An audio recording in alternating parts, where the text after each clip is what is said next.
Last year जो था short listed candidate की लिस्ट में ज़्यादा टाइम लगा था। मतलब इस साल जो नीट की वजह से जो टाइम लॉस्ट हुआ है ना, वो इस बार ही नहीं होगा। मतलब लास्ट ईयर तो अगर लास्ट ईयर के अकॉर्डिंग हम प्रिडिक्ट करें कि किस तरीके का पैटर्न रहेगा, then it will differ this year, क्योंकि इस लास्ट ईयर डी नीट जैसा स्कैम का कोई लफड़ा नहीं था, इस साल वो लफड़ा है। Hello everyone, welcome back to my channel and today in this video we are going to discuss about the shortlisted candidate list. ठीक है, because many of you are asking ma'am कि अभी कितना टाइम रह गया है, उसके अकॉर्डिंग हम प्लान कर अपना जो स्केड्यूल है उसको प्लान करेंगे कि इस टाइम पे इतना कोर्स, मतलब जो सिलेबस है उसको कैसे कवर करना है, कितने मॉक टेस्ट लगाने हैं, पीवाईक्यू कब सॉल्व करने हैं। ठीक है, और जो डॉक्यूमेंट्स वगैरह होते हैं उनको भी अरेंज करना होता है। शॉपिंग भी होती है। शॉपिंग मतलब कि जो आपको वहाँ कपड़े पहनने होते हैं, जो भी आपको जो थिंग्स वहाँ पे रिक्वायर्ड होंगी, आपको लेके जानी होंगी, कैरी करनी होंगी, तो उसके लिए भी टाइम चाहिए होता है। और लास्ट टाइम पे अगर मैं आपको बताऊंगी तो थोड़ा आपके लिए एक्टिव हो जाता है, इसलिए मतलब वो थोड़ा सा पहले मुझे बताना पड़ेगा, जिससे आप धीरे धीरे करके वो अरेंज करते रहें और लास्ट टाइम पर आप हड़बड़ी में आकर कुछ भूले ना, या फिर आप कुछ गड़बड़ी ना करें। ठीक है, तो उससे पहले हम डिस्कस कर लेते हैं कि जो इस बारी शॉर्ट लिस्टेड कैंडिडेट की लिस्ट निकलेगी वो कब निकलेगी। क्योंकि इस बारी जैसे आपके जो एप्लीकेशन फॉर्म थे वो रिलीज हुए 29, ठीक है, 29 जुलाई से रिलीज हुए, और उसकी पहले उसकी जो फॉर्म फिल करने की लास्ट डेट थी वो 7 अगस्त थी, लेकिन उसको फिर बढ़ा के उन्होंने थोड़ा ज्यादा कर दिया, आई थिंक 9 या फिर 10 कर दिया था।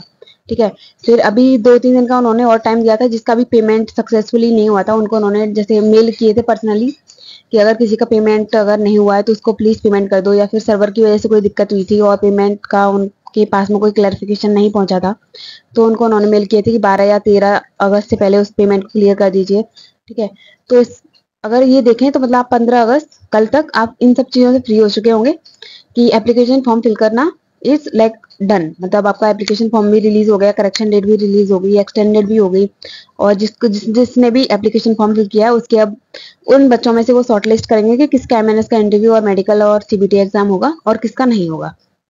ठीक है, बट उससे पहले अब देख लेते हैं कि शॉर्ट लिस्टेड कैंडिडेट की लिस्ट कब निकलेगी। नीट का रिजल्ट हो गया, एप्लीकेशन फॉर्म फिल हो गए, करेक्शन विंडो भी ओपन होकर, मतलब जिसका भी करेक्शन था उन्होंने उनको पर्सनली मेल करके उन्होंने बता दिया था कि जो मोस्टली प्रॉब्लम आती है ना वो पेमेंट वाली उसमें ही आती है, तो वो उन्होंने बताया था।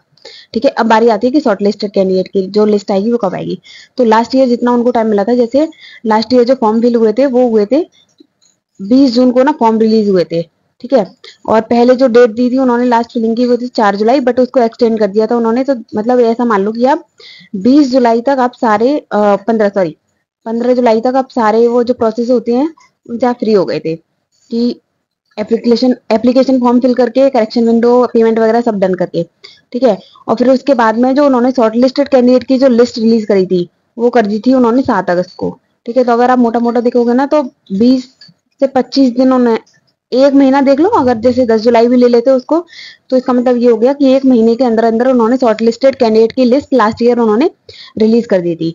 तो अगर इस साल की बात करेंगे तो इस साल भी क्या आता है, जैसे कि अभी अगर हम बात करें तो 15 अगस्त ले लो, 15 अगस्त तक आप सारे एप्लीकेशन फॉर्म की जो प्रोसेस होती है उनसे आप क्या हो चुके हैं, फ्री हो चुके हो। ठीक है, तो मतलब कि आपके जो चांसेस हैं शॉर्ट लिस्टेड कैंडिडेट के लिस्ट के आने के, या तो वो ये है, मैक्सिमम अगर हद करके जाएगा तो फर्स्ट वीक ऑफ सितंबर जाएगा, अदरवाइज 30 अगस्त तक आपकी जो शॉर्ट लिस्टेड कैंडिडेट की जो लिस्ट है वो क्या होगी, रिलीज हो जाएगी। 30 अगस्त या 1 सितंबर से ज्यादा वो लिस्ट आगे नहीं जाएगी। और मैक्सिमम जो सीबीटी का टाइम है वो आपका, सीबीटी का स्केड्यूल कब से स्टार्ट हो जाएगा, सीबीटी के आपके जो टेस्ट हैं वो स्टार्ट हो जाएंगे आपके 10 सितंबर से, इससे आगे नहीं जाएगा, क्योंकि सितंबर का मंथ ही है उनके पास में आपके सीबीटी के एग्जाम को कंडक्ट कराने के लिए। ठीक है, क्योंकि वो मैक्सिमम एक दिन में कितने बच्चे बुलाते हैं, ओनली 150। ठीक है, 150, और वो हर साल 3,000 के समथिंग कुछ कैंडिडेट को क्या करते हैं, शॉर्ट लिस्ट करते हैं। तो मतलब 3,000 का अगर लेना है तो आपको 20 दिन चाहिए, तो मतलब 10 सितंबर से लेकर 30 सितंबर तक आपके सीबीटी के जो एग्जाम्स होंगे वो हेल्ड होंगे। ठीक है, और 20 दिन तो इतने तो लग ही जाते हैं, क्योंकि संडे को नहीं होता है। ठीक है, तो 2-3 संडे आ जाएंगे बीच में, मतलब 10 से लेके 20 तक का ये जो है आइडियल टाइम है, और ये मोस्ट मतलब 90% चांस यही है कि सीबीटी का एग्जाम इन्हीं दिन में हो।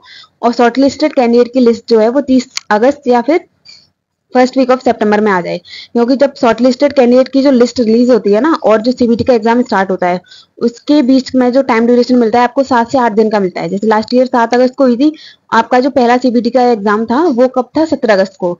तो मान लो अगर 30 अगस्त को शॉर्टलिस्टेड कैंडिडेट की लिस्ट अगर रिलीज भी हो जाती है, तो फिर जैसे 10 सितंबर को मैंने बोला कि सीबीटी का एग्जाम होगा, तो वो पॉसिबल है। है ना, या फिर फर्स्ट वीक ऑफ सितंबर, जैसे फर्स्ट सेकंड या थर्ड सितंबर को शॉर्ट लिस्टेड कैंडिडेट की लिस्ट आई, तब भी 10 11 12 सितंबर को वो शॉर्ट लिस्ट जो आपका सीबीटी का एग्जाम है वो पॉसिबल है।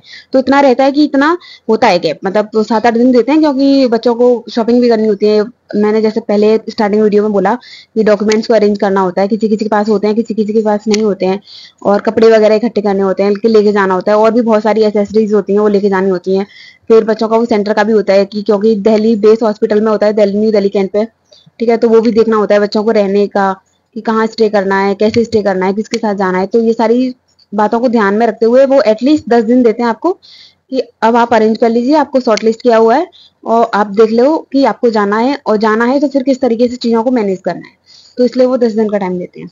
ठीक है, तो अब आपको क्लियर हो गया आई होप कि आपका जो शॉर्ट लिस्टेड कैंडिडेट की लिस्ट में आपको कितना टाइम बचा हुआ है, कि इतने टाइम के बाद में आपकी शॉर्ट लिस्टेड कैंडिडेट की लिस्ट आ जाएगी।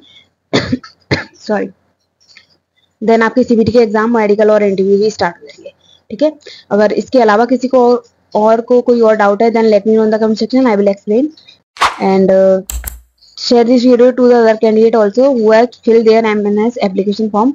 This will be helpful to him. So please share this video, and best of luck for his CBT exam and the interview.